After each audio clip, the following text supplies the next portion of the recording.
Welcome to the podcast on Morgan Housel's book, The Psychology of Money. Welcome to the Deep Dive. We're here to cut through the noise and really dig into the sources you've shared. And today, wow, we're looking at a book that might just flip your perspective on money completely. Yeah, it's not about complex charts or, jargon. It's something much closer to home. Definitely. Our source today is The Psychology of Money by Morgan Housel.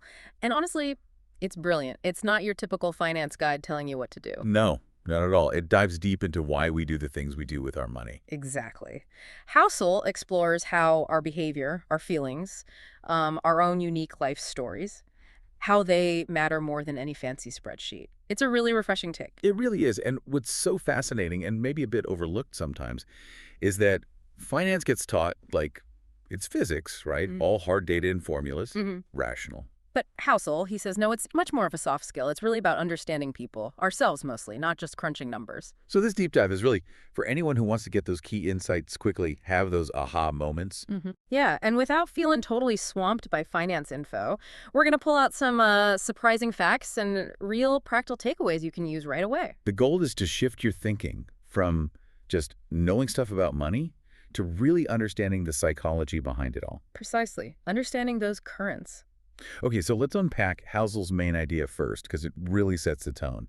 We tend to think financial success comes down to being super smart. Totally. Like you need a PhD or some secret knowledge. But Housel flips that. Yeah. He says doing well with money has, maybe surprisingly, little to do with your IQ and everything to do with how you behave.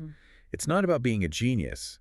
It's more about mastering some basic behavioral skills. That really goes against the grain, doesn't it? We're so conditioned to think intelligence is key. So if it's not smarts, what is it? Well, he gives these two amazing stories right at the start, really stark contrast.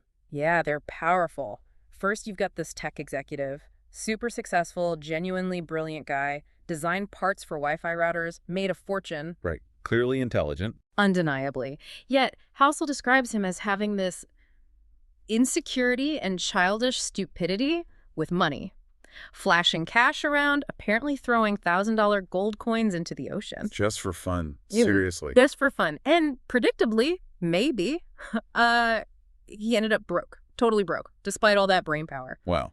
It's hard to fathom. But then the contrast. Tell us about Ronald Reed. Ronald Reed, the complete opposite. He was a janitor. Worked at a gas station, too, in rural Vermont. Very humble background. No high-flying career, no big inheritance. Nothing like that. But when he passed away at 92, he'd quietly built up a fortune of over $8 million. $8 million.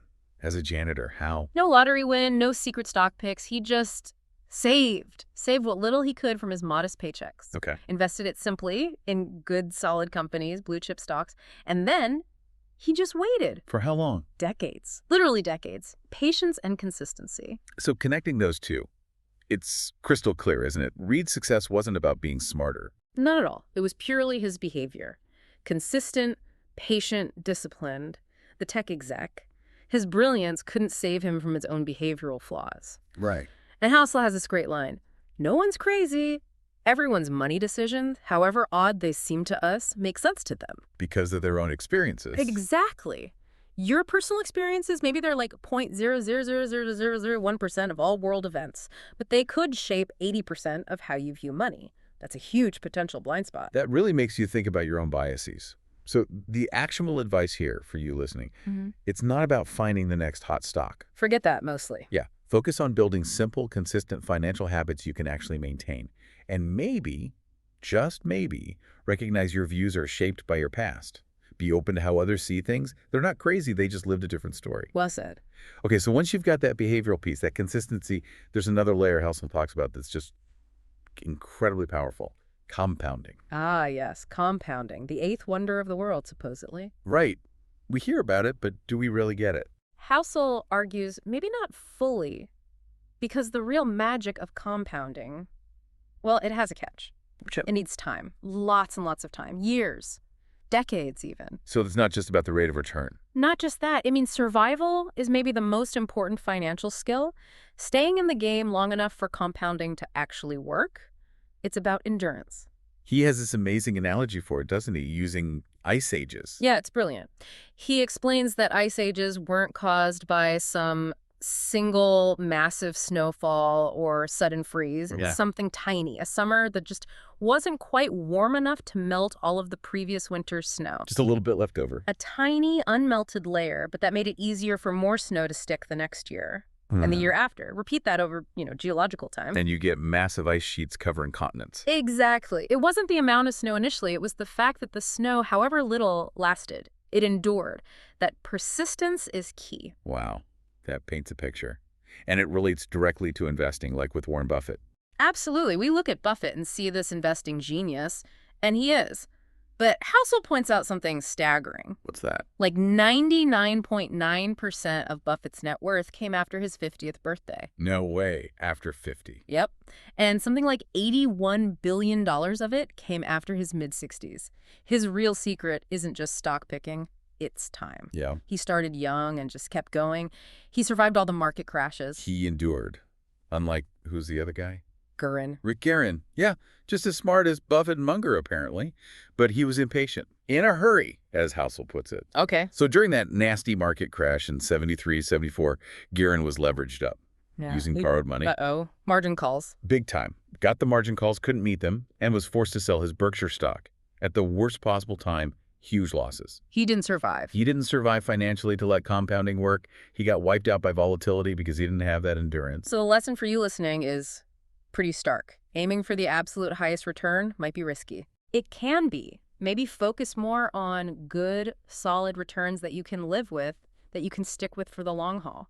Decades, ideally. And build in that safety net. Yes, that margin of safety. Extra cash, maybe less debt, diversification. It's not just being timid, it's being smart. It ensures you can ride out the storms. So you can stay in the game. Because survival is the strategy that lets compounding do its thing. Couldn't have said it better.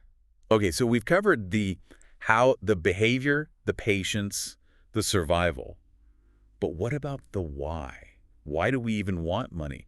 Housel digs into this too. He does, and he argues that often people chase wealth to buy, well, stuff. Stuff they think will impress other people. The fancy car, the big watch. Exactly. But Housel says, hold on. The highest form of wealth isn't that stuff. It's something else entirely. What is it then? Control. Control over your own time. Freedom. That's interesting. How does he illustrate that? With another great story about Derek Sivers, the entrepreneur. Right, the CD Baby founder? Yep. He wasn't born rich, worked a minimum wage job, but he saved diligently. Put away $12,000 over 2 years. Okay, 12 grand. And then, age 22, he used that money to quit his job and pursue music full-time. So that money bought him freedom. Exactly. And he later sold his company for millions, became very wealthy by conventional standards.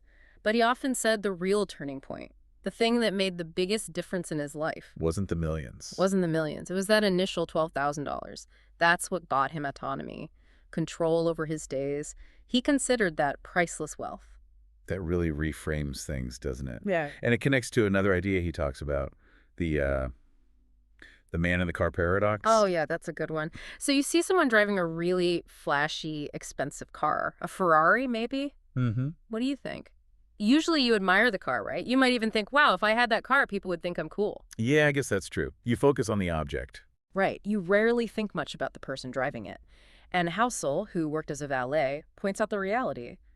That $100,000 car means the driver has $100,000 less money or more debt. Precisely. Or more debt. His punchline is, wealth is what you don't see. The unseen part. The nice cars not bought, the expensive watches skipped, the designer clothes left on the rack. Wealth is the money you saved and invested, working for you silently.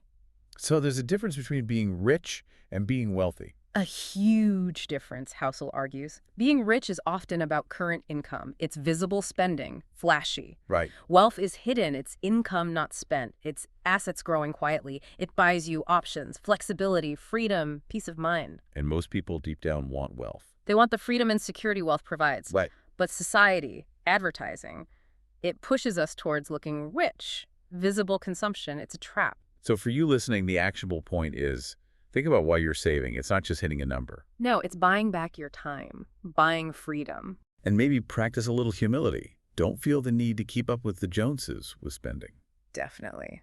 Define what's enough for you and realize that your savings rate, Housel, calls it the gap between your ego and your income. That's your real superpower. Love that phrase. The less ego drives your spending, the more you can actually save and build that real wealth, that freedom. Exactly. Okay, shifting slightly. Another really key insight is about being human. Finance tries so hard to be purely rational, optimizing everything. Like a machine, perfect calculations. But we're not machines, we're messy, emotional creatures. Yeah. So Housel suggests aiming for something different, not perfect rationality, but reasonableness. Yeah, being reasonable rather than coldly rational. Choosing strategies you can actually stick with emotionally long term, even if they aren't theoretically optimal on paper. He has an analogy for this too, right? Something like having a fever. He does. So rationally, scientifically, a fever can actually help your body fight infection, right? Slows down viruses. Sometimes letting it run its course is best. Rationally, yes, but reasonably. When you feel awful, you just want relief. You want the pain to stop. So you take medicine. You make a reasonable choice for comfort, not the purely rational one. Okay, get that. And how does that apply to finance? He tells the story of Harry Markowitz, Nobel Prize winner. From modern portfolio theory, super complex mathematical stuff about optimizing investments. Okay, so he'd know how to be perfectly rational with his own money. You'd think, but Markowitz himself, he admitted he just split his own retirement money 50-50. Half stocks, half bonds. Wait, 50-50? That's simple. Not exactly hyper-optimized. Yep. And why? He said it wasn't for maximum returns. It was, quote, to minimize my future regret. So he could sleep at night. Exactly. He optimized for psychological comfort. He made a reasonable decision he could live with, not a purely rational one he might abandon in panic. That makes so much sense. It acknowledges we're human. It does. And linked to that is the fact that the world is just wildly unpredictable. Yeah, you can't plan for everything. You really can't. You plan for known risks, but the biggest shocks often come from things you never even considered. Housel gives this wild example from WWII. Oh, the German tanks. Yeah, at Stalingrad. Apparently, some tanks were essentially disabled because field mice got in and chewed through the electrical wiring insulation. Mice defeated tanks. You can't make that up. You can't plan for mice eating your tank wires. It shows the limits of forecasting. And besides external surprises, we ourselves change. Right. The end of history illusion. Exactly. We look back and see how much we've changed our jobs, tastes, priorities. But we tend to think, okay, now I'm the finished version. I won't change much more. But we do. Our future selves are often strangers to us. Completely. Our goals shift. What matters to us evolves. So tying this together for you, the listener, Yeah. your financial plan needs flexibility. It has to handle surprises from the world and surprises from you. Absolutely. Don't chain yourself to past decisions just because you already put time or money in. Avoid those sunk costs. And try to reframe market volatility. Instead of a fine for doing something wrong. See it as the price of admission. It's the fee you pay for the chance of getting good long-term returns. It's normal. Expected, even. And crucially, build in room for error. Yes. That margin of safety again. Extra savings. Less debt. Diversification. It's not just about being conservative. It's your best defense against the unpredictable. It ensures you endure. It lets you be reasonable when things get crazy. Wow. Okay, so wrapping this up, this deep dive into the psychology of money really shines a light on why money is so personal, so emotional. It's not just numbers on a page. Not at all.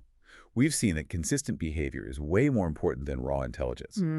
That patience and survival are the keys to unlocking compounding. The long game. That true wealth. It's really about freedom and control over your time, not just expensive stuff. The invisible assets. And finally, that being reasonable, acknowledging our human nature in our financial choices is often much smarter than striving for impossible, cold rationality. It's about finding what works for you long term. So, a final thought for you to ponder after this. Consider this.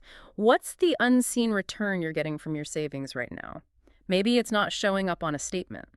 Like what? It could be the freedom to walk away from a job you hate, or the peace of mind knowing you can handle an emergency, or just that quiet confidence that lets your investments sit and grow without you panicking. That invisible stuff. The options, the lack of stress. That incalculable value. That maybe is the real sign you're mastering the psychology of money. That's a powerful thought to end on. Thank you for joining us on this deep dive. Hope it was insightful. We really hope these ideas help you think a bit differently about money and empower you to make choices that truly support the life you want to live. If you like the content, please like, share, and subscribe, and hit the bell icon for more such videos.